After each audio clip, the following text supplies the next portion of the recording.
Hi, welcome back to Not Too Cool to Read. My name is Kira, and today I will be reading to you Princess Charlie Saves the Day by Fran Bromage, illustrated by Sarah Jennings.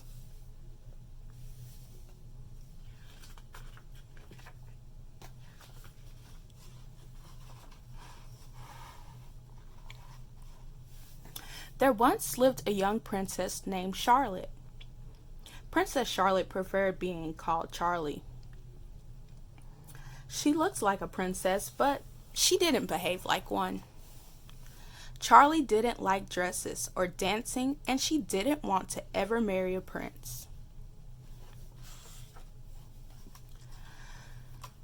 Charlie's father, the king, was hoping to find a new queen, so there were often royal parties at the palace. "Do try to behave like a proper princess, Charlotte," the king would say before each party. But Charlie didn't like wearing ribbons and fancy shoes and looking pretty all the time. Other royal young ladies liked to wander through the palace gardens and sit under the trees. Charlie preferred climbing the trees and hanging out in them. Every day, the king said the same thing. "Please try to behave like a proper princess, Charlotte." But Charlie was happy just the way she was. To the king's dismay, Charlie's best friend was a dragon called Dylan. They played rough and tumble muddy games, so everyone stayed away from them. But Charlie and Dylan always had fun together and understood each other perfectly.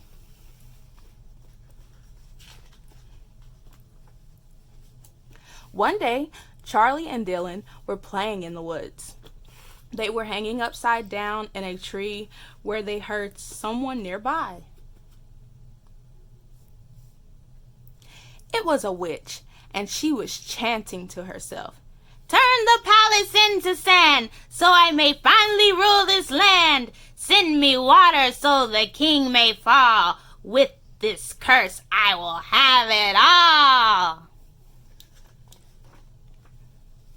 Charlie and Dylan didn't dare move as an explosion of light shot toward the palace. The witch cackled happily to herself. "Once the moon begins to shine, this kingdom will be mine, mine, mine!" As soon as the witch left, Charlie and Dylan flew home. "We've got to warn everyone," said Charlie as they flew. "We haven't got long before the sun sets." But the king was furious that Charlie was home late. He sent her straight to her room and locked the door, without letting Charlie talk at all. Quickly, Charlie whistled to Dylan, and together they came up with a plan to save everyone.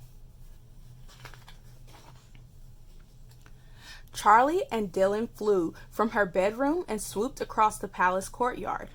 They scooped up mud from the lake and threw it at everyone. "That got everyone's attention," said Charlie as they watched people running for the gates. "Charlotte!" yelled the king. "Why can't you behave like a proper princess?" "A witch has put a spell on the palace," shouted Charlie. "The lake water is rising. Everyone needs to get to higher ground."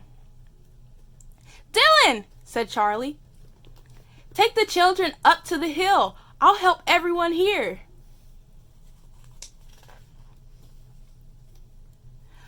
While Dylan flew away with the smallest children, Charlie helped her father climb the flagpole.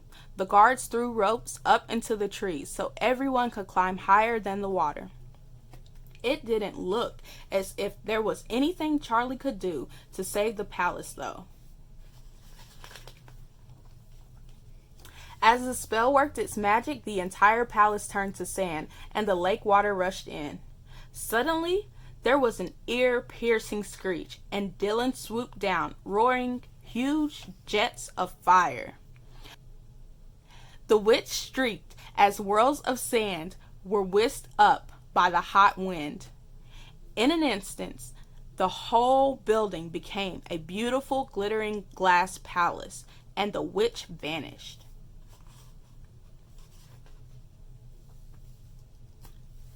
"You saved us all," said the king as he came down from the flagpole. "For once, Charlie, I'm happy you didn't behave like a proper princess." The end. Thank you for watching.